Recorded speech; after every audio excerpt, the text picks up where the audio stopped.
Hey puppy people, it's Cindy and I am here with another word for the day for you.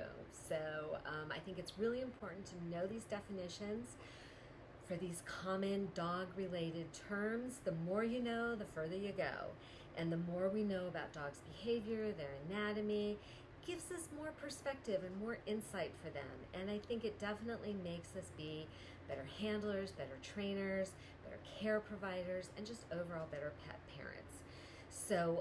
Your word for today is, how do I put this nicely? It's a very common thing that happens, and it's a very normal dog behavior, really normal animal behavior. A lot of animals do this.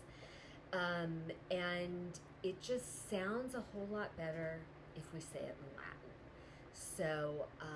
Your word for the day, hope you're not eating while I tell you this. So if you are, put your food down or turn this off and come back later. Your word for today is coprophagia.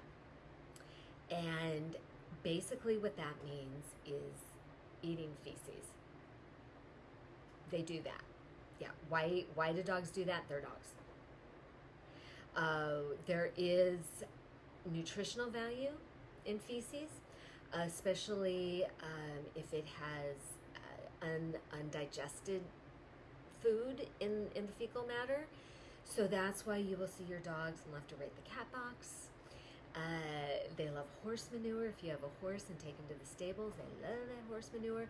If you are gardening and you put some fertilizer out, which is full of cow manure, a lot of times dogs will roll in it, and yeah, they'll start eating it. It's what they do. Sometimes they will eat their own, sometimes they will eat other dogs. I've seen this a lot with dogs that have been from a puppy mill or from a pet store where they were forced to be in a cage with their own feces. Dogs are very clean animals. They don't like to be around their own or other feces. That's why crate training is effective, because it makes them hold it because they don't want to be around it. But if they can't hold it, like if you don't give them enough time to go out, or puppies, like I said, in a puppy mill situation, as horrible as it is, pet stores, they're forced to go. So one of the ways that they deal with it is by cleaning it up.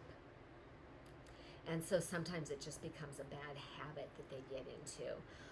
There are other times that it could be a vitamin deficiency, a mineral deficiency, or dogs that have other disorders where they're like diabetes, where they're not just, or Addison's, where they're not able to digest food. So they're like always starving, always hungry. So there can be underlying physical reasons why. A lot of time though, it's just a bad habit that they get into. So behavior wise, what we do is we redirect, we reward them, we make sure that we keep their surroundings fastidiously clean so that it gets them out of the habit of doing it. Coprophagia, it's a thing.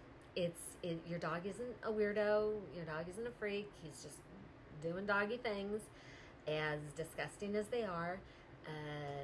Coprophagia, yeah. So know the Latin. I don't know, it always sounds better in Latin or French. So there you go. So your word for the day, not a very pleasant one, but again, sounds better in Latin. So coprophagia. So go play with your dog. Till next time.